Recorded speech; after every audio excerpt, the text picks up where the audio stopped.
سند ہو گئی فرد اسیاں میری مسترد ہو گئی، مجھ سا آسی بھی آغوش رحمت میں ہے، یہ تو بندہ نوازی کی حد ہو گئی۔ اللہ تعالیٰ کی ذات کا بے پناہ شکر ہے کہ اس نے اپنے اور اپنے پیارے حبیب کا ذکر سے ہم سب کو منتقل فرمایا۔ ایک دفعہ کا ذکر ہے کہ ایک بزرگ نہر کے کنارے وضو کر رہے تھے اور کئی دنوں کے فاقے تھے۔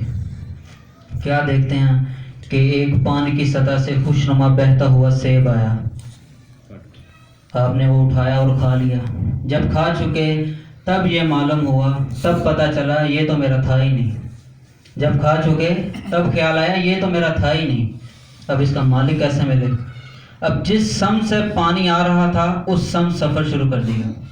کئی دنوں کی مسافت کے بعد کیا دیکھتے ہیں کہ ایک باغ ہے جس کی شاخیں پانی کی طرف لٹک رہی ہیں۔ سمجھ گئے کہ یہیں سے گرا ہوگا اور میں نے کھا لیا۔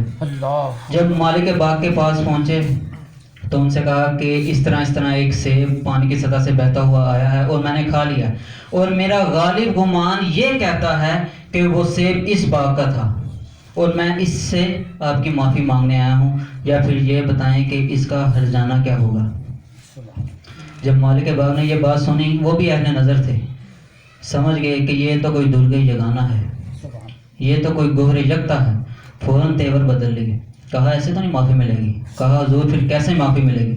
کہا 12 سال تک میرے باغ کی گوڈی کرنا پڑے گی، 12 سال تک میرے باغ کی گوڈی کرنا پڑے گی، پھر اس کے بعد ایک اور شرط ہے۔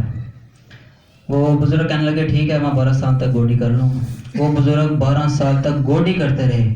ایک دن صاحب باغ کہنے لگے کہ جاؤ سیب توڑ کر لاؤ، مہمان آئے ہیں۔ تو آپ سیب توڑ کر لائے تو وہ کچے ہی تھے۔ کہا تمہیں پتہ نہیں، تمہیں 12 سال ہو گئے ہیں سیب کے باغوں میں رہتے ہوئے، اور تمہیں اتنا نہیں پتہ کہ کچے سیب اور پکے سیبوں میں کیا فرق ہے؟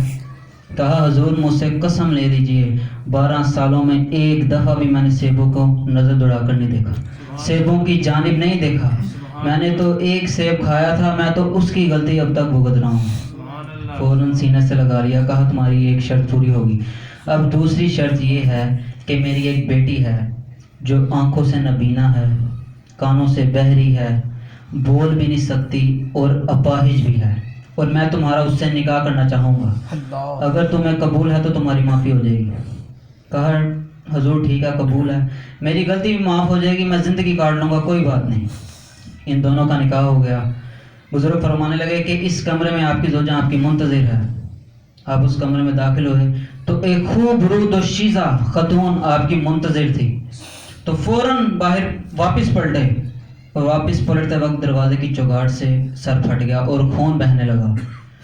اور جب صحن میں آئے تو بزرگ وہ وہاں پر تھے۔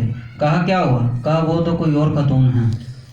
کہا وہ جو کمرے میں خاتون ہے وہی آپ کی زوجہ ہیں، میں آپ کو یہ نہ بتاؤں کہ وہ نبینا کیوں ہیں؟ اس نے آج تک کبھی کسی غیر محرم کو نہیں دیکھا۔